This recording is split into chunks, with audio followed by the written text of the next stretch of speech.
1장 1절에서 14절까지 말씀입니다. 신약성경 요한복음 1장 1절에서 14절까지 신약성경 142쪽입니다. 신약성경 142쪽 요한복음 1장 1절에서 14절까지 우리 한 절씩 교독하겠습니다.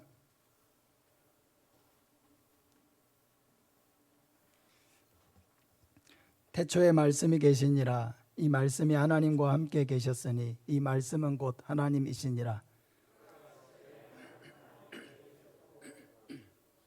만물이 그로 말미암아 지은 바 되었으니 지은 것이 하나도 그가 없이는 된 것이 없느니라.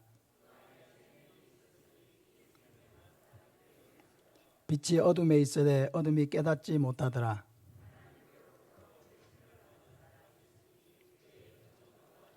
그가 정언하러 왔으니 곧 빛에 대하여 정언하고 모든 사람이 자기로 말미암아 믿게 하려 함이라.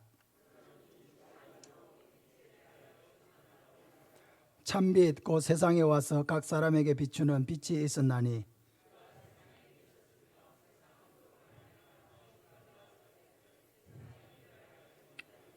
자기 땅에 오매 자기 백성이 영접하지 아니하였으나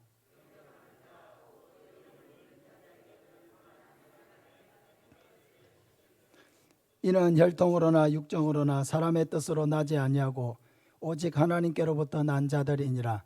말씀이 육신이 되어 우리 가운데 거하심에 우리가 그의 영광을 보니 아버지의 독생자의 영광이요 은혜와 진리가 충만하더라.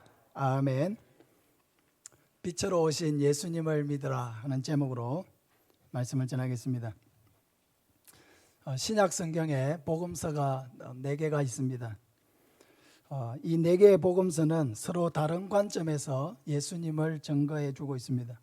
마태복음은 유대인의 왕으로 오신 예수님, 구약의 예언을 성취한 메시아이신 예수님을 증거하고 있습니다. 마가복음은 희생하고 섬기는 종으로서의 예수님을 증거하고 있습니다. 누가복음은 완전한 인간의 모습으로 오신 예수님을 증거하고 있습니다. 그리고 이에 반해서 요한복음은 하나님이신 예수님을 증거하고 있습니다. 예수님은 인간의 몸을 입고 이 땅에 오셨고 우리를 위해서 가장 낮은 모습으로 희생하고 또 섬기셨지만 예수님의 본질은 바로 하나님이시라는 것입니다. 오늘 본문은 이것을 잘 보여주고 있습니다. 첫째로 예수님은 태초부터 계신 하나님이십니다. 1절 2절을 보면은 태초에 말씀이 계시니라. 이 말씀이 하나님과 함께 계셨으니 이 말씀은 곧 하나님이시니라. 그가 태초에 하나님과 함께 계셨고 하고 말씀하고 있습니다. 사도 요한은 예수님을 말씀으로 표현하고 있습니다. 이 말씀은 헬라어로 로고스라고 합니다. 1세기의 유대인 철학자 알렉산드리아의 필로라고 하는 사람은 이 하나님의 로고스란 하나님께로부터 나와서 하나님과 세상을 연결하는 중재자로서의 역할을 부각시키는 용어라고 설명했습니다. 그러니까 이 로고스는 성경에서 하나님의 권능과 계시를 나타내는 용어입니다. 그러므로 사도 요한은 이 로고스라고 하는 단어를 통해서 하나님과 동등하신 예수님의 권능 그리고 하나님의 계시의 완성자로서의 예수님을 나타내고 있습니다. 이 로고스 말씀이 육신이 되어 우리 가운데 오신 분이 바로 예수님입니다. 14절에 보면 말씀이 육신이 되어 우리 가운데 거하셨다고 말씀하고 있습니다. 그런데 육신이 되신 예수님의 기원은 어디로까지 올라갑니까? 태초로까지 올라갑니다. 태초라고 하는 것은 기원을 알 수 없는 시작과 끝이 없는 영원 무궁한 그런 시간을 나타냅니다. 요한 1서에는 이 말씀이신 예수님이 태초에 하나님과 함께 계시다가 우리에게 나타나신 바 되었다고 말씀하고 있습니다.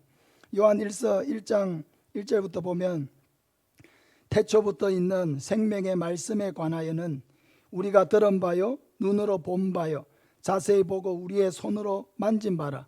이 생명이 나타내신 바 된지라. 이 영원한 생명을 우리가 보았고 정언하여 너희에게 전하노니 이는 아버지와 함께 계시다가 우리에게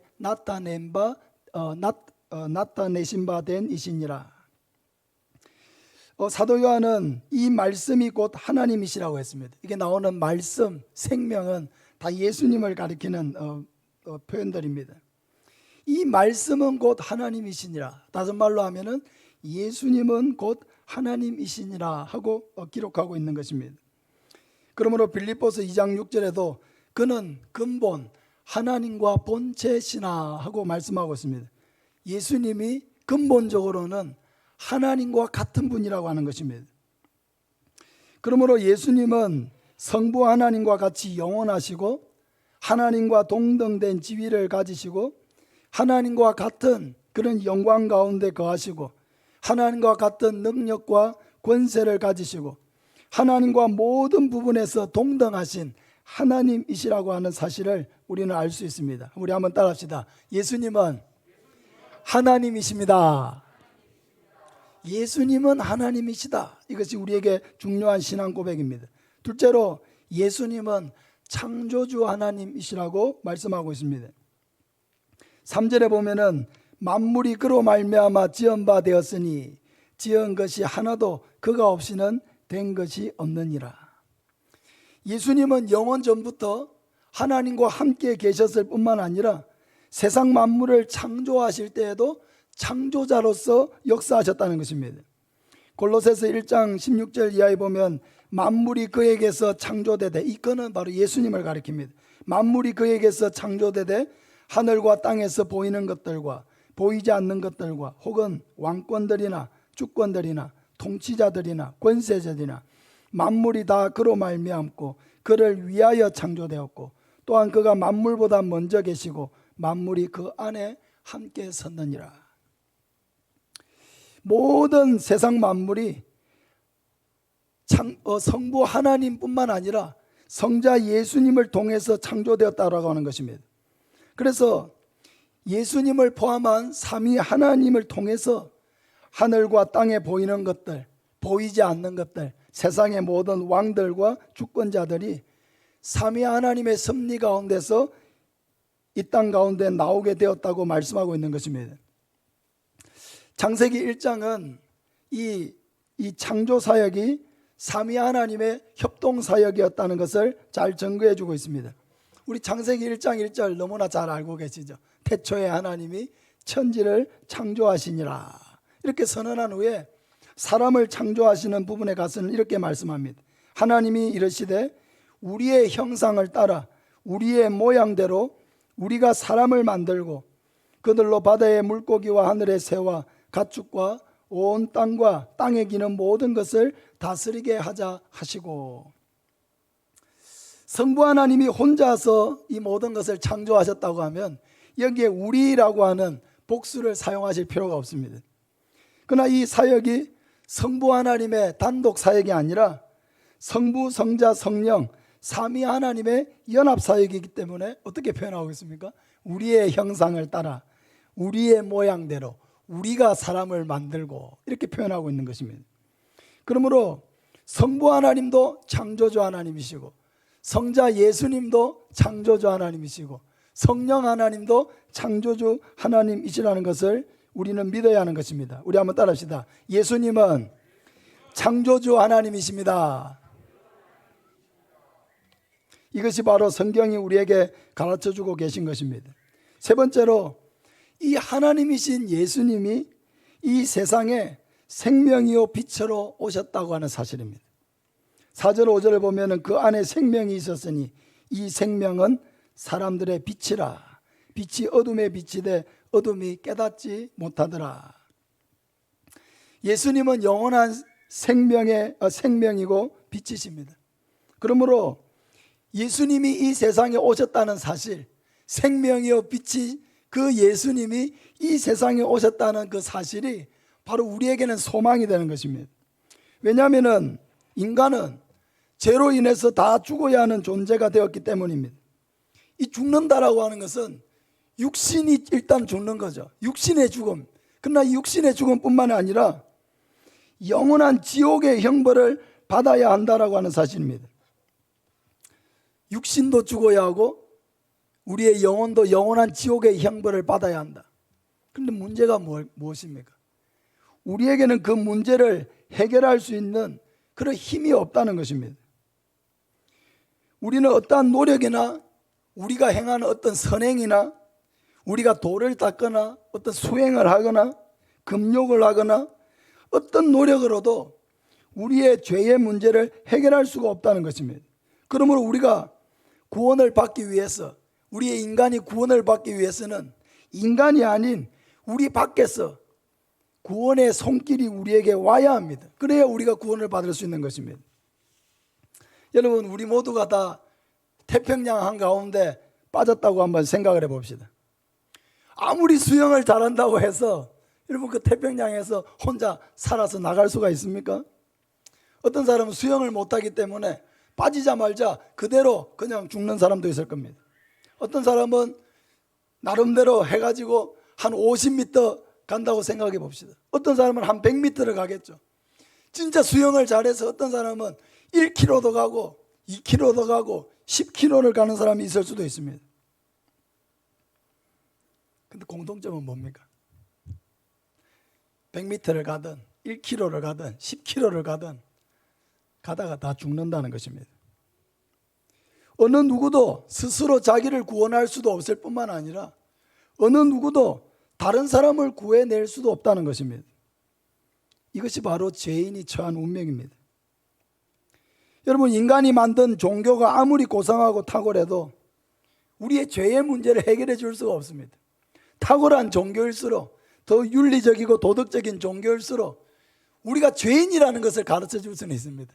그러나 그 죄를 해결해 줄 수 있는 능력이 그 종교에는 없는 것입니다.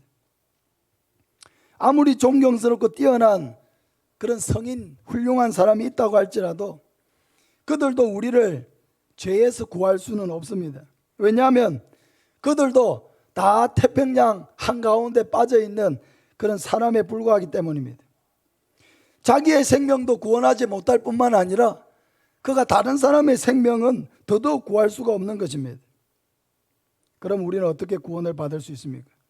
그것은 구조선이 밖에서부터 와서 우리를 구해주면 구원을 받을 수가 있는 것입니다. 구조선이 태평양 한가운데로 와가지고 태평양 가운데에서 빠져가지고 허우적대고 있는 사람들을 구조선에 태우면은 태평양 한가운데 빠져도 살아날 수가 있는 것이죠. 사랑하는 여러분, 예수님이 이 땅에 오신 사건이 바로 이런 것입니다. 하나님은 죄로 인해서 육신이 죽음을 맞이해야 될 뿐만 아니라 영원한 지옥의 형벌을 피할 수 없는 인간에게 이 예수님이라고 하는 구조선을 보내어서 우리를 살리고자 하신 것입니다. 할렐루야. 예수님은 하나님이시라고 했습니다. 예수님은 창조주라고 했습니다. 바로 그런 하나님이시고 창조주이신 그 예수님이 우리의 구조선이 되셔서 이 땅에 오신 것입니다. 하나님은 예수님을 이 땅에 보내셔서 우리 모두를 살리고자 하셨습니다. 요한복음 3장 16절에 하나님이 세상을 이처럼 사랑하사 독생자를 주셨으니 이는 그를 믿는 자마다 멸망하지 않고 영생을 얻게 하려 하심이라. 할렐루야. 하나님이 이 세상을 사랑하셨기 때문에 누구를 보내셨다고요? 독생자 예수님을 보내셨습니다. 보내어서 멸망받지 아니하고 누구든지 예수님을 믿는 자가 멸망받지 아니하고 영생을 얻게 하기 위해서 하나님은 이 자기 독생자 예수님을 보내셨다고 하는 것입니다. 그런데 문제가 발생했습니다. 구조선을 보냈는데 구조선을 거부하는 사람들이 있다는 것입니다. 죄에서 구원을 받을 수 있는 유일한 구조선이신 이 예수님을 거부하는 사람들이 있습니다. 왜 이 사람들은 예수님을 알아보지 못합니까? 하나님이 우리를 살리기 위해서 이 구조선 예수님을 믿고 멸망해서 구원을 받아서 영생을 얻으라고 예수님을 우리에게 보내셨는데 사람들이 예수님을 알아보지 못했다는 것입니다. 그 이유는 바로 인간이 어두움 가운데 있었다고 말씀하고 있습니다. 5절에 보면은 빛이 어둠에 비치되 어둠이 깨닫지 못하더라고 말씀하고 있는 것입니다. 빛이신 예수님이 이 어둠의 세상에 오셨습니다. 이 세상에 깨닫지 못했습니다. 예수님을 알아보지 못했습니다. 이 어둠이 뭡니까? 어둠은 세상이기도 하고요, 바로 죄악을 말하는 것입니다. 이 세상에 있는 사람들이 빛보다도 어둠, 그 죄악을 더 사랑했기 때문에 예수님께로 나아오고 예수님이라고 하는 구조선을 타기를 거부했다는 것입니다. 요한복음 3장 19절 이하에 그 정죄는 이것이니 곧 빛이 세상에 왔으되 사람들이 자기 행위가 악함으로 빛보다 어둠을 더 사랑한 것이니라. 악을 행하는 자마다 빛을 미워하여 빛으로 오지 아니하나니 이는 그 행위가 드러날까 하며 진리를 따르는 자는 빛으로 오나니 이는 그 행위가 하나님 안에서 행한 것임을 나타내려 함이라 하시니라. 여러분, 죄라고 하는 것, 왜 사람이 죄에 빠지겠습니까? 죄라고 하는 것은 너무 달콤하기 때문입니다. 죄에는 쾌락이 있습니다. 즐거움이 있습니다. 그래서 사람들은 이 빛보다도 어둠을 더 사랑합니다. 선을 행하기보다는 죄악 속에 머물러 있기를 더 원합니다. 성경은 사람들이 예수님께 나아오길 거부하는 분명한 이유를 이렇게 말씀하고 있는 것입니다. 세상의 죄를 빛보다도 더 사랑하기 때문에 그들은 빛이신 예수님께로 나아오기를 거부하고 있다는 것입니다. 그러나 여러분, 이 어둠을 사랑하고 죄악을 사랑하고 그 속에서 머물러 살기를 원하는 사람들의 운명은 어떻게 되는 것입니까? 고린도전서 6장 9절 이하의 표준 세번역으로 제가 읽어드리겠습니다. 불의한 자가 하나님의 나라를 상속받지 못하리라는 것을 여러분은 알지 못합니까? 착각하지 마십시오. 엄란한 자나 우상을 숭배하는 자나 간음하는 자나 남창 노릇을 하는 자나 동성연애를 하는 남자나 도둑질하는 자나 탐욕을 부리는 자나 술 취하는 자나 남을 중상하는 자나 남의 것을 약탈하는 자들은 하나님의 나라를 상속받지 못할 것입니다. 갈라디아 5장 19절 이하에도 이렇게 말씀합니다. 육체의 행실은 분명합니다.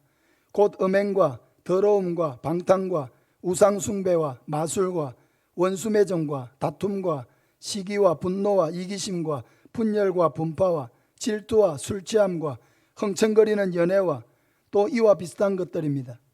내가 전에도 여러분에게 경고하였지만 이제 또다시 경고합니다. 이런 일을 하는 사람들은 하나님의 나라를 유업으로 받지 못할 것입니다. 사랑하는 여러분, 우리는 분명하게 기억해야 합니다. 하나님의 말씀은 1.1획도 틀림없이 이루어질 것이라는 것을 우리는 반드시 기억해야 합니다. 그리고 성경 말씀이 우리에게 경고하는 이 말씀을 그대로 우리는 받아서 우리의 삶의 나쁜 행실들을 다 버려야 하는 것입니다. 어둠의 행실을 버려야 하는 것입니다. 빛 대신 예수님을 따라가는 사람은 어둠의 일을 버려야 하는 것입니다. 어둠의 일을 사랑하고 어둠 속에 머물러 있기를 원하고 죄악의 달콤한 탐닉에 빠져서 빛을 계속 거부하는 삶을 살아가는 사람은 하나님의 나라를 유업으로 받지 못한다고 하신 이 경고의 말씀을 우리는 마음에 새겨야 하는 것입니다. 창조자이신 그분이 만드신 인간들은 창조자를 알아보지 못하고 창조자이신 예수님을 거부하고 오히려 열심히 죄를 범함으로 창조자를 대적하고 있습니다. 그러나 그런 중에도 그 빛 대신 예수님을 받아들이는 사람이 있다는 것입니다. 많은 사람들이 어둠을 사랑하고 빛이신 예수님을 거부했지만은 어떤 사람들은 그 하나님이 보내신 유일한 구조선이요 우리의 생명이신 예수님을 믿는 자들이 있다는 것입니다. 10절부터 보면 그가 세상에 계셨으며 세상은 그로 말미암아 지은 바 되었으되 세상이 그를 알지 못하였고 자기 땅에 오매 자기 백성이 영접하지 아니하였으나 영접하는 자 곧 그 이름을 믿는 자들에게는 하나님의 자녀가 되는 권세를 주셨으니. 할렐루야. 우리 한번 따라합시다. 영접하는 자 곧 그 이름을 믿는 자들에게는 하나님의 자녀가 되는 권세를 주셨으니. 할렐루야. 우리가 죄에서 구원을 받는 길은 하나님이 보내신 유일한 구원자, 하나님이 죄악의 어둠을 비추기 위해 보내신 유일한 빛, 지옥의 형벌을 받을 수밖에 없는 인간을 구하기 위해서 보내신 유일한 생명 대신 예수님을 믿는 것입니다. 예수님을 영접한다는 것은 곧 예수님을 믿는 것을 말합니다. 영접하는 자, 곧 그 이름을 믿는 자라고 말씀하고 있습니다. 예수님을 우리 마음속에 모셔드린다는 것은 곧 예수님을 나의 구원자로 믿는 것을 말하는 것입니다. 예수님을 믿을 때 하나님은 우리를 하나님의 자녀로 받아주시고 하나님의 나라에 들어갈 특권을 우리에게 주신다는 것입니다. 하나님의 나라는 누가 들어가는 곳이에요? 하나님의 자녀들만 들어가는 거예요. 아버지의 집에는 자녀들이 들어가는 거예요. 하나님의 나라에는 하나님의 자녀된 자들이 들어가는 거예요. 그럼 누가 하나님의 자녀가 되는 것입니까? 영접하는 자, 곧 그 이름을 믿는 자들에게는 어떤 권세를 주신다고요? 하나님의 자녀가 되는 권세를 주신다고 했습니다. 할렐루야. 예수 그리스도를 믿기 전에 우리는 죄로 인해서 죽었던 존재입니다. 하나님과 완전히 관계가 단절된 사람들이었습니다. 그러나 우리가 예수님을 믿을 때에 하나님과의 관계가 다시 회복되어지고 예수님의 영원한 생명을 가진 존재가 됩니다. 요한일서 5장 11절에 우리 같이 한번 읽겠습니다. 시작. 또 증거는 이것이니 하나님이 우리에게 영생을 주신 것과 이 생명이 그의 아들 안에 있는 그것이니라. 아들이 있는 자에게는 생명이 있고 하나님의 아들이 없는 자에게는 생명이 없느니라. 내가 하나님의 아들의 이름을 믿는 너희에게 이것을 쓰는 것은 너희로 하여금 너희에게 영생이 있음을 알게 하려 함이라. 할렐루야. 너무 분명합니다. 하나님이 우리에게 영생을 주셨는데 이 영생, 이 생명이 누구 안에 있다고요? 그의 아들 안에 있다고 했습니다. 할렐루야. 너무 분명합니다. 아들이 있는 자에게는 생명이 있고 아들이 없는 자에게는 생명이 없다고 했습니다. 예수 그리스도를 나의 주님으로 믿는 자에게는 영원한 생명이 있고 예수 그리스도를 믿지 아니하고 끝까지 거부하는 자들에게는 영원한 생명이 없다는 것입니다. 예수 그리스도를 믿을 때에 누구든지 예수님의 생명을 우리 안에 이식받게 됩니다. 가난한 자도 소외된 자도 배우지 못한 자도 아이도 어른도 예수 그리스도를 믿을 때 새 생명을 얻게 됩니다. 예수님을 믿을 때에 내가 과거에 어떤 사람이었느냐 하는 것은 중요하지 않습니다. 내가 어떤 형편에 있었느냐 하는 것도 중요하지 않습니다. 내가 남자냐 여자냐, 나이가 많으냐 적으냐, 가난하냐 부유하냐, 배웠느냐 배우지 못했느냐, 세상 사람들이 따지는 이런 기준들이 예수님 안에서는 하나도 중요하지 않습니다. 그 사람이 어떤 사람이었든지 간에 예수 그리스도를 믿는 사람은 누구든지 그들의 삶이 변화되어지고 그리스도를 위해서 살게 되고 그리스도를 사랑하고 그분을 자랑하는 인생으로 변하게 되는 것입니다. 고린도서 5장 17절에 그런즉 누구든지 그리스도 안에 있으면 새로운 피조물이라. 이전 것은 지나갔으니 보라 새 것이 되었도다. 할렐루야. 예수님을 믿은 후에 내 자신은 믿기 전에 내 자신과는 완전히 다르다는 것입니다.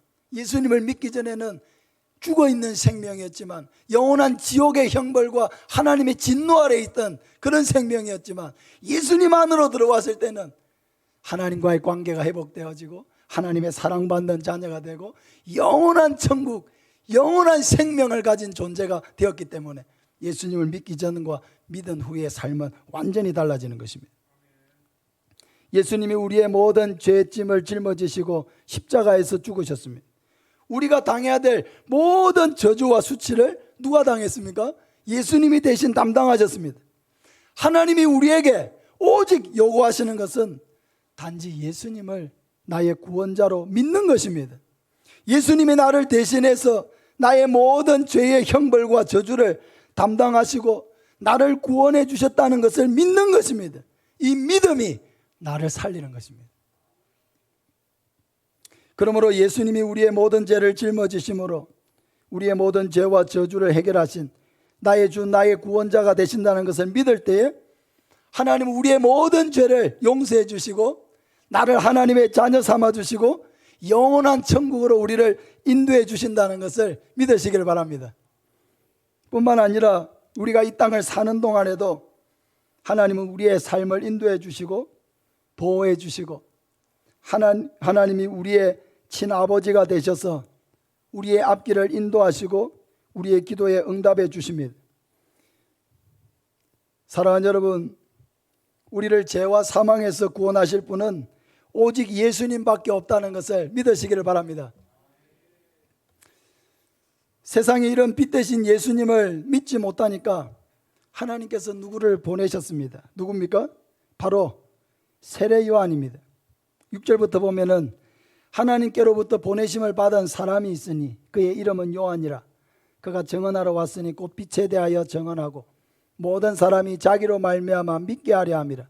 그는 이 빛이 아니요 이 빛에 대하여 증언하러 온 자라 하고 말씀하고 있습니다. 이 세례 요한은요 구약의 마지막 선지자입니다.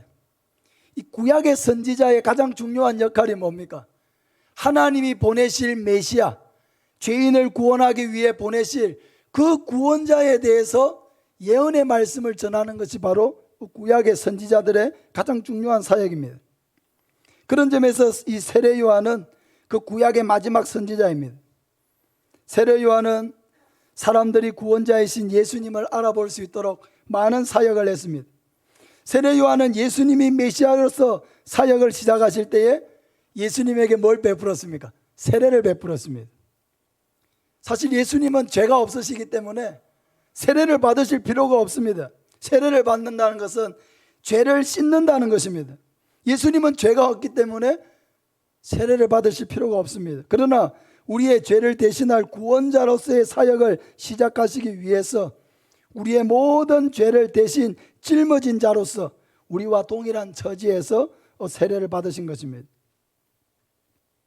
세례 요한은 예수님을 가리켜서 세상 죄를 지고 가는 하나님의 어린 양이라고 증거했습니다. 사람들에게 바로 저 예수님이 우리의 모든 죄, 세상의 모든 죄를 짊어지고 가는 하나님의 어린 양, 하나님이 보내신 메시아를 증거한 것이죠.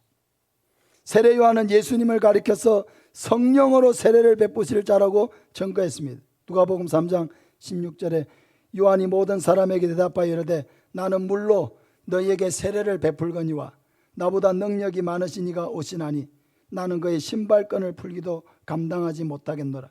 그는 성령과 불로 너희에게 세례를 베푸실 것이요 하고 말씀하고 있습니다. 이 세례 요한은 자신에게 맡겨진 모든 사역을 충실하게 감당했습니다. 예수님이 바로 우리의 구원을 위해서 보내신 유일한 구원자이신 것을 이 세례 요한은 목숨을 걸고 증거했습니다. 이러한 세례 요한을 예수님이 크게 칭찬하셨습니다. 마태복음 11장 11절에 내가 진실로 너에게 이르노니 여자가 낳은 자 중에 세례 요한보다 큰 이가 일어남이 없다 하시면서 이 세례 요한을 칭찬해 주셨습니다. 세례 요한은 이렇게 예수님이 오실 길을 예비하면서 예수님을 사람들에게 증거하는 자로서 자신의 사명을 다했습니다. 이러한 세례 요한의 가르침을 통해서 많은 사람들이 예수님을 알게 되고 예수님을 믿게 되었습니다. 사랑하는 여러분, 이제 누가 이 세례 요한의 사명을 이어가야 합니까? 바로 저와 여러분입니다. 우리는 예수님의 생명을 맛보았고 예수님의 빛 가운데로 들어왔습니다. 우리는 예수님을 믿음으로 우리의 모든 죄를 용서받고 하나님의 자녀가 되었고 영원한 생명을 선물로 받았습니다. 그런데 이 세상은 어떻습니까? 여전히 어둠 속에 있습니다. 여전히 죄악 가운데 있습니다. 너무나 많은 사람들이 죽음을 향해서 가고 있고 지옥의 형벌이 그들의 육신의 죽음 후에 기다리고 있다는 사실을 알지 못합니다. 그들은 여전히 죄 가운데 머물러 있기를 원하기 때문에, 어둠 속에 살기를 원하기 때문에 빛이신 예수님에게로 나아오기를 거부하고 있습니다. 그들은 구조선에 타기만 하면, 예수님이라고 하는 구조선에 타기만 하면 살 수 있는데도 눈앞에 구조선을 버젓이 두고도 계속해서 거부하고 있습니다. 빛이요 생명 되신 예수님을 모르기 때문입니다. 사랑하는 여러분, 누가 이들을 생명 되신 예수님에게로 인도해야 합니까? 바로 먼저 예수님을 알게 된 저와 여러분입니다. 먼저 하나님의 택하심을 입어서 하나님의 자녀된 우리가 그들을 빛 가운데로 인도해야 합니다. 하나님 우리를 통해서 한 영혼이 주께로 돌아오기를 원하십니다. 이것이 하나님의 방법입니다.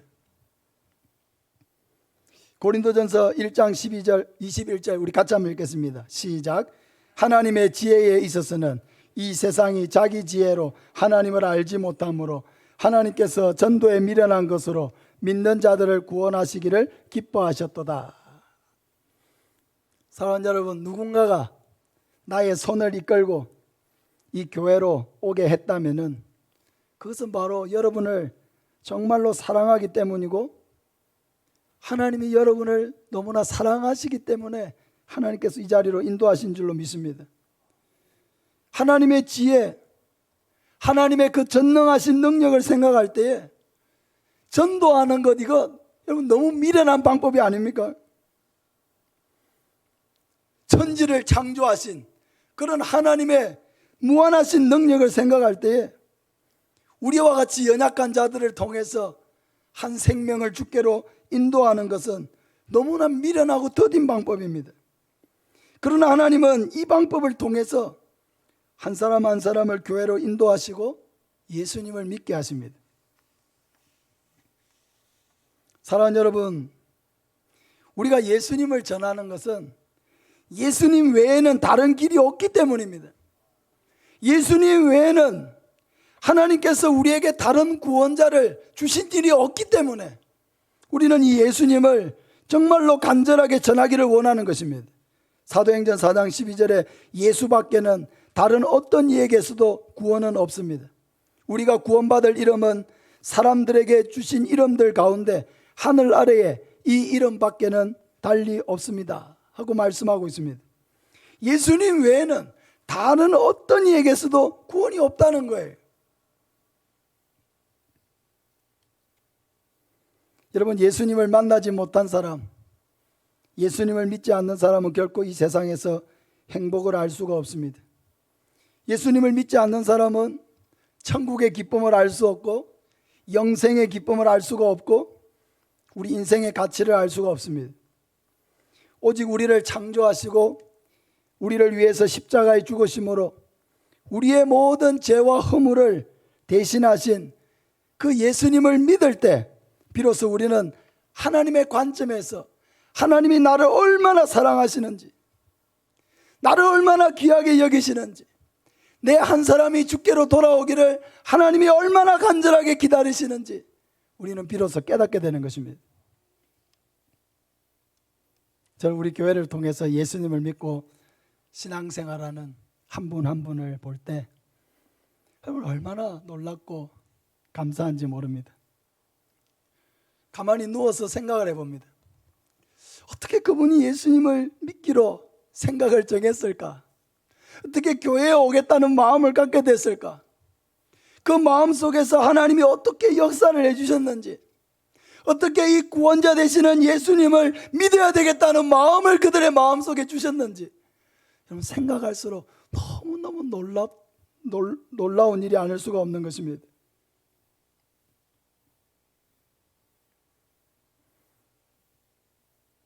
한 사람 한 사람에게 영생을 주시기로 작정하시고 그들을 때가 되어 불러서 하나님의 자녀 삼으시고 천국의 기쁨과 은혜를 누리게 하시는 것을 생각할 때 정말 신기하고 놀랍습니다. 할렐루야.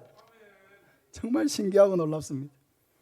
이러한 생명 사역이 바로 교회의 존재 목적이고 우리 성도의 기쁨이 되어야 합니다.